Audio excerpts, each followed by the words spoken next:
Chibi-Robo fans are few and far between. We have been beaten, broken, and left utterly hopeless. Forgotten, we trudge on, dreaming of a new game, a new anything that can scratch that Chibi-Robo itch inside us all. All seemed lost until...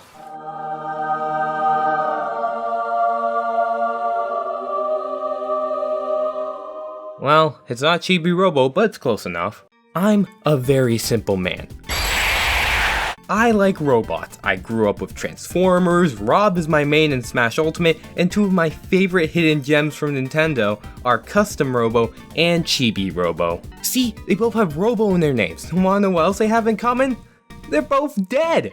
Yeah, while Custom Robo had a swift end, Chibi-Robo was just dragged through the mud. I've always wanted these series to come back, even making a whole video about how Chibi-Robo could return, and through that, I was actually able to experience a brand new indie game that may satiate my Chibi-Robo desires. Enter Miscellaneous, or Misc for short. A Tiny Tale. It is a 3D collectathon like Mario 64 and Banjo-Kazooie, mixed with Chibi-Robo and Pikmin elements. I was lucky enough to receive a free version of the alpha build from Fluminus Games. Yeah, this is editing me at the moment. That is not Fluminus Games. That is Fluminus. I don't even know where I got the games from, so I am sorry for saying it wrong throughout the video. So in conclusion, I can't read or write. Moving on. And this is the first time something like this has ever happened to me, so I can't thank them enough. Misc opens up with our main character, Buddy, waking up and finding out that his best friend Bag Boy left early to go on an adventure. How rude of him. Turns out that the night before, a bunch of cogs fell out of the sky, which they need to go on an adventure. And guess who's collecting all of them? You! And Bag Boy will be waiting at the end of the level with his cat Flick, who is by far my favorite character in the game. But remember, don't listen to him. Ever. Speaking of listening, every character has the signature Banjo-Kazooie gibberish when speaking. It's just a detail that I really like. Then you head outside into the Garden Village. This is where comparisons with Chibi-Robo come in. You are a robot, you are also very tiny, and also have a little propeller on your head just like Chibi-Robo. But that is where the comparison ends. The world itself reminds me more of Pikmin with its art style, and its inclusion of real-world objects like using dice for stools, keys for switches, and hoses for tunnels, even though Chibi-Robo kinda did have the same thing. It's this kind of inventiveness that makes me interested in playing more to see what other creative ideas that the developers came up with. Also, the blur they have on the horizons or objects really far away really helps sell how tiny you are. When it comes to movement, the controls are great. It never felt too slow or slippery, and the camera controls, well, let's just say there aren't many issues in this department, and the frame rate was consistent through on out. The animation is filled with so much personality. Even the walking one looks slightly disoriented, like you're gonna fall over at any moment. The only thing I don't like is the inventory menu.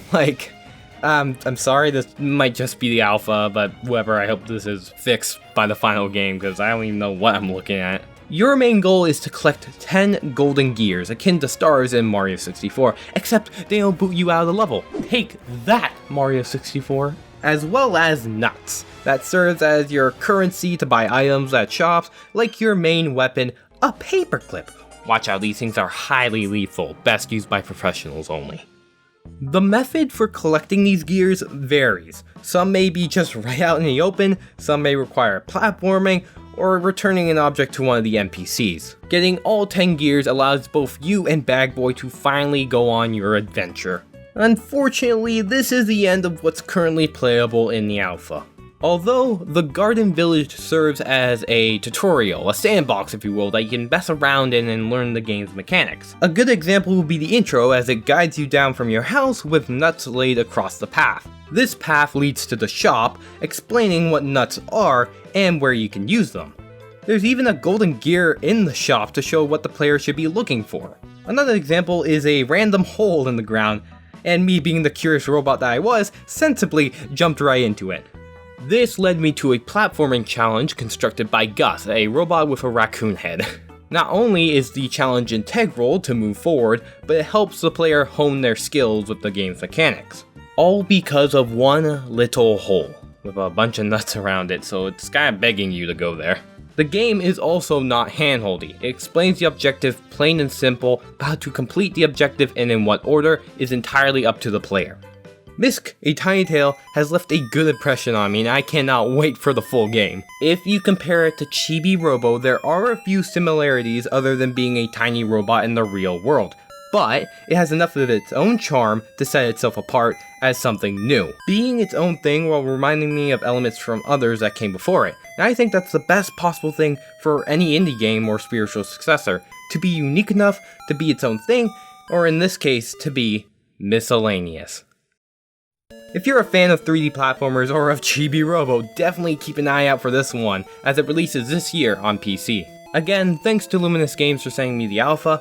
I have their Patreon link down below if you want to support them, cause this game was made by like 3 people and honestly, I'm impressed. And with that out of the way, I have to end off with a joke.